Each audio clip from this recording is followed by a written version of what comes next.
Fellers, welcome back to the channel, and this time we are here with another ship guide, and it's gonna be particularly interesting because this ship, Premium Boy, is currently in the armory as the part of the rotation of the patch, and it's the F Gonzaga. Now I played this ship a couple of games to get myself a rough idea what it's capable of, and first of all, my initial impression is, yes, it can work, but I wouldn't really recommend it, especially for newer players. Let me explain why. If we look at the armor first, you see the ship is 60 millimeters covered pretty much everywhere. You do have a belt here, but you are extremely squishy in the ship, and you will feel that. It's extremely easy to citadel. Sometimes you get overpenned if you're really lucky, but usually don't rely on it. You also have a very small HP point. And now to the part that actually is the hardest to play around. This ship is extremely situational due to having only 14 km range and very floaty arcs. Yes, the damage output is not bad, and you have on the sept 38 millimeters, which means you farm down your SBBs crazily. But getting into that range and survive it for a long time is very hard due to all the stuff that is in the game, such as DDs, CVs and radars. You also got a few torps, which can help in a YOLO approach as well, if you're gonna go for a YOLO. Yeah, and other than that, nothing really mentioning. The ADPS is pretty poor, the speed is good, and the concealment is of course amazing as well. If we look at the consumables, we have a heal, which is nice. I mean, against DD trades you will need it, but against BBs it's not gonna be the biggest help when you're just dead. However, nice to have a heal. You also have the smoke screen, which is extremely long. I would also recommend you building into the smoke screen to get the maximum cooldown and duration down, so you have fast ways to disengage or use it for pushing again. And then you have a speed boost, which is also nice. Unfortunately, it only goes for 44 seconds.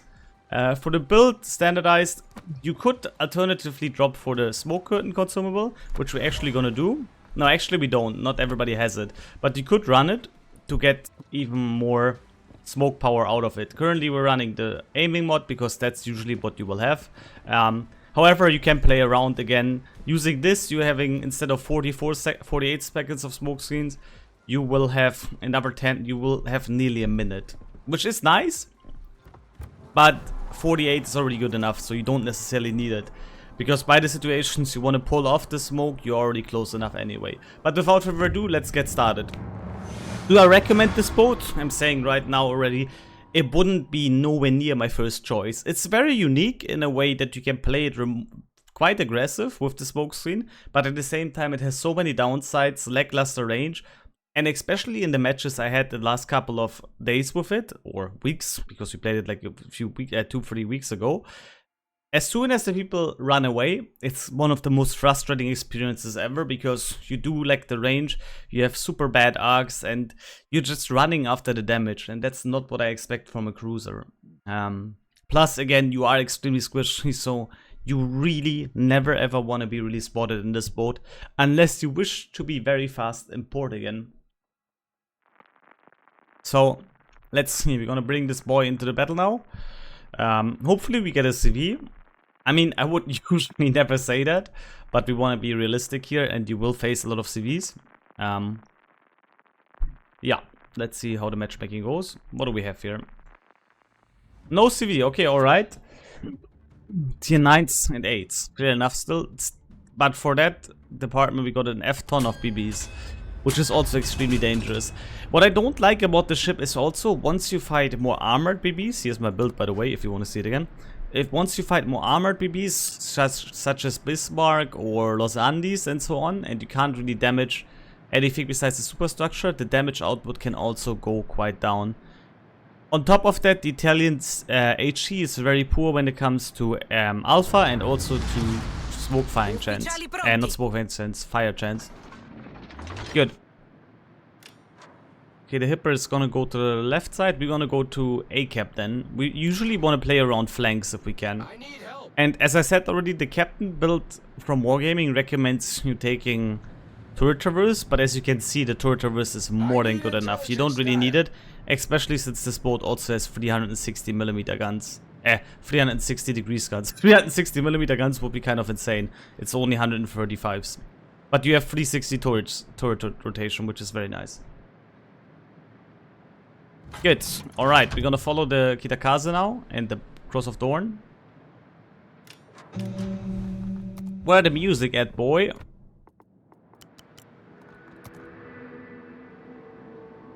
Bro, that's such creepy music, honestly. I should never choose war drums. Let's go cinematic. That's better, yeah. Bro, war drums is like really, really crazy from time to time. Alright. What do we have here? Los Andes, Indiana, Alabama, Bismarck, Richelieu. For raiders, they have a Tulsa. And that's it. Alright. This thing, by the way, if you support your DD's rights, can absolutely screw enemy DDs over. This is a bit too loud, by the way. Can absolutely screw with the SAP DPM DDs over. So we kind of want to be close to our Kitakaze, but at the same time not really get spotted. Alright. I'll tell him to support him. So we can see. The DDs they have are mostly torpedo focused, besides Terrible, that's a more gun focused DD. Kita's smoking up very early. I'm not the biggest fan of that. We could also try to go for rush here, but we need more information. Okay, the Tulsa is there. C-Cap is not contested anymore. Interesting. Alright. You can also use the speed boost and the smoke at the same time if you go for a YOLO, because the tops hit like a truck. So if you're pushing down a BB, for example, around the corner, you can use both of them to have insane speed, because then you go 44 knots around. Oh, he left the cap. Enemy DD also left the cap. We're gonna go for one torpedo here. We're spotted. Ho bisogno di dati.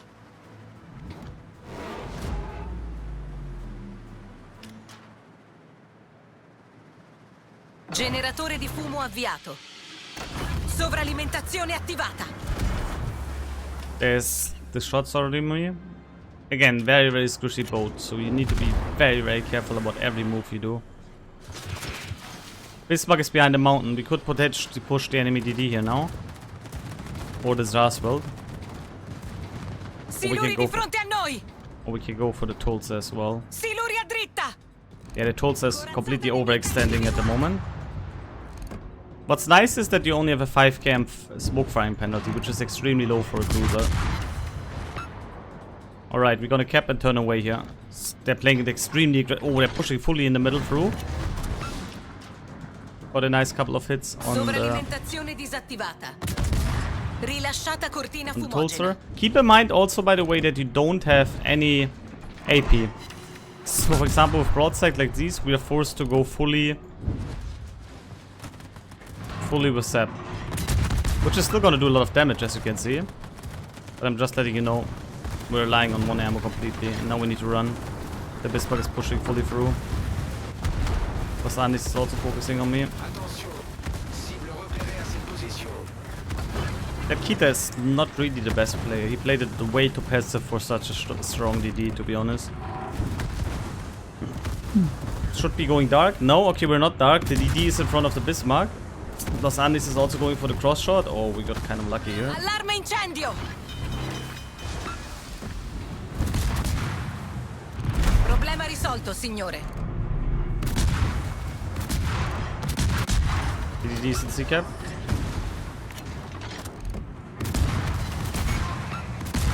The only good thing is that if you're angled and they land on the Citadel belt, they need to have more than 460mm guns, so 431mm to overmatch your Cit armor there, the plating there. So that's something which is nice. So we don't really get Cit here unless they hit perfectly the back.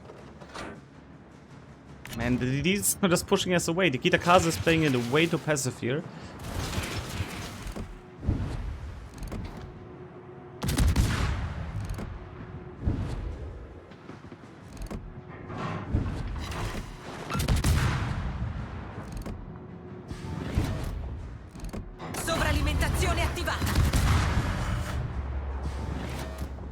squadra nemica in vantaggio. Check something. I thought the... Sorry. I thought the... Cacciatorpediniere nemico colato a They picco. picked the trash up today, but I don't. And I didn't put it out. It's actually not today. Good. Alright. We got the DD here. Nice. Like, you never want to be spotted as a DD against this thing at close range, because it absolutely nukes the Ds with this app. But for that, you do need a team that has somehow remotely clued to spot. So thanks to that Östergötland, we could finish La the Jäger. squadra nemica in vantaggio. Game can still go either way. We're gonna try to break through into B, because that's the thing where it shines. Against light cruisers, Sovralimentazione disattivata. with this reload, you just smash them. Like, you out-trade light cruisers crazily with this boat when you land the set volleys, because you get like these 5, 6, 7 case chunks every around 6 seconds. The biggest struggle again for this boat is mostly spotting for its own on the DDs and dealing with the battleships. Alright. Gonna start farming on Jasfield. I'm gonna use the smoke screen as well. Avviato. Simply because I don't want to get crossfired by the Los Andes. Ho bisogno di dati. Come on, boys. Spot me the Jasfield. You can see him. I mean, it's fine if they don't, as long as you have the cover from Los Andes now.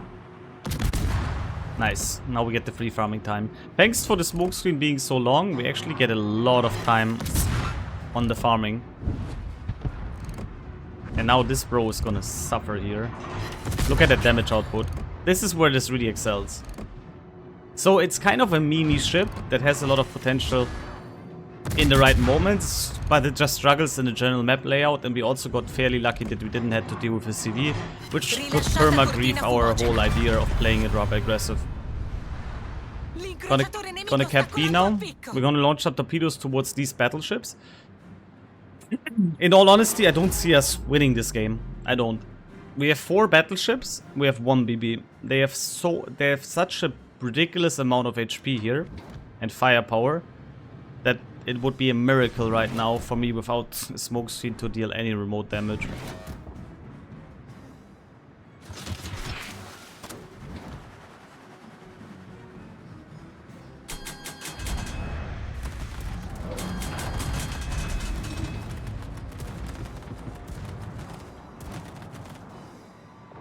Yes, maybe. I mean, Bismarck is nearly dead. If Yumihari can kill Bismarck, that would give us a big advantage. We're also still missing 1 DD. The Mini Gomo has never been spotted. If we are extremely lucky, he's AFK. If he's IFK, then we're extremely lucky right now. And also, what's kind of playing in our cards at the moment, at least, is that we are having 38mm of pen. Now Mini Gomo is still there. GG. With 38mm of pen, that means we can deal against Indiana and Richelieu with full pens. House by torpedo prediction. Okay, didn't work. Alright. I'm gonna turn off my A. That Kita is smoking a gun. That Kita has no clue how to play DDs, unfortunately. He's smoking up constantly, not giving vision. Nobody is able to spot for him. He can't farm. That Kita is waste. Like, the smoke screen of Kita would help me immensely against these 2 ships right now.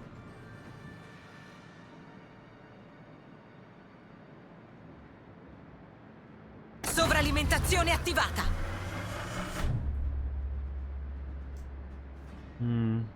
Realistically, we can kill 1 of them.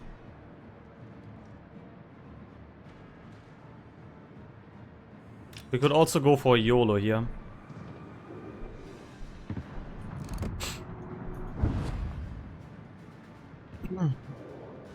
We're gonna go for YOLO.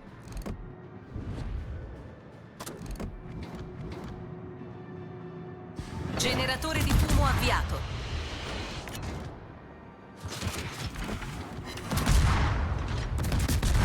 Now we're going for flea farm. We go for flea farm first. We still have a smoke screen left afterwards. Sovralimentazione disattivata. And maybe I can bait both of them into me. Again, now what would be extremely important for me is that the DD players spot correctly.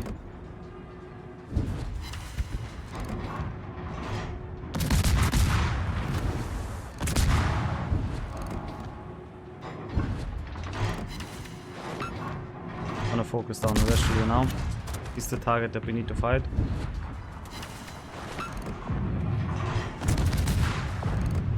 smoke screen is gonna be over soon. There's the big chunks I was referring to earlier. Rilasciata cortina fumogena. But it's not gonna be enough.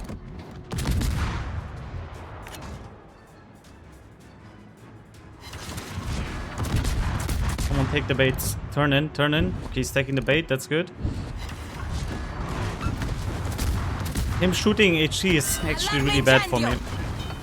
Danno critico a torretta principale. And he's dodging it. He's going for the full turn. Problema risolto, I don't know why he signore. would do it, unless he expects torpedoes, because now I'm getting full damage with my Sei zap. l'ultima speranza. I nemici stanno per vincere.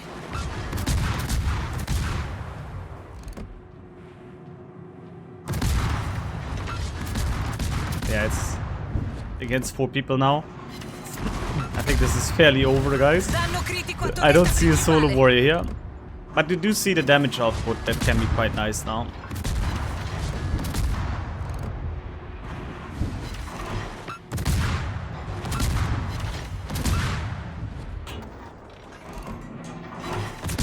And I also think we would have had a better chance if our Kitakaze would have known how to play DDs better. Because that Kita was not really help at all. Like, he died by no means from a raider. He constantly smoked, he never was in a position to farm. Like, he had 6 minutes of smoke screens and he didn't use anything from it. Which is fairly unfortunate. A better Kita player playing around spotting would have maybe even saved us a match here. Oh my god, there actually is ceiling, I can't believe it. Alright, good. One advantage of having the short range here as well though is that you also go dark as soon as nobody's in the range, but now we're kind of useless. Sovralimentazione disattivata. And even if we kill Indiana now, there's still gonna be Los Andes and Minagumo waiting for us. Plus cap split, obviously. Like, if they wanted to play it completely safe now, just one guy runs away, they would still win. 1 minute, no chance. But you see, it does have some fair potential. I think this ship is alright in a division when you have mates you can rely on. But other than that, in randoms, solo, nah. Maybe in tier 9 rank to YOLO somebody, it could also be. But overall, I wouldn't recommend it. It's extremely hard to play. And again, your battle impact is limited and heavily relies on the spotting of your team. So this would be one of the ships I wouldn't necessarily recommend, despite having its times. Like, we played it, we performed pretty decently overall with it while I played it a couple of games. But don't get your hopes up too hard on it. It's just worth it. I'm trying to bait them into shooting me. Generatore di fumo Alright. avviato. The Los Andes player didn't even open up with main guns, GG. Yeah, and there's the sit. We're dead. So, last but not least, what I can say about Gonzaga, it has its moments. It can have also some ridiculously funny plays, and it smashes the DD players if you have the right spot. However, you don't have any tools to spot yourself, so yeah. I'll give it like, if I would have give it like 10 would be definitely recommended, I would probably give it a 4. Because like in a division, a 6 to 7, but solo definitely only a 4. Because again, you lack the utility to do your plays against opponents. And you also can be facing tier 10s and then CVs and submarines and also a lot of hydros on tier 10 as well, super ships. So it really comes down to, can you make it work? I think for somebody who looks for something brand new, it might be something cool because it's a completely different playstyle. But other than that, for like, if you had to choose between other tier 9 premiums, this for Cole, this would be one of the last ones I would pick. Despite performing well, if you know how to play with it. But I hope you enjoyed this little thing, and this is how you play the Gonzaga. Basically, you support your team, or your DDs as much as you can. If you have a singled out opportunity, you can also YOLO it. The reason why I didn't YOLO the reason why I decided to not YOLO the Richelieu was simply the fact, as soon as I kill him, I'm gonna be dead to Indiana or Los Andes. So like they're directly next to each other, so I would have died to them. And I have no spotting as long as I'm on my own smoke screen, so I just have to guess I'm going in the right direction. But I hope you enjoyed this. This was Gonzaga for you. Have a good one. Be sure to like, comment, subscribe on the YouTube channel. Thank you for watching. Your channelers and out.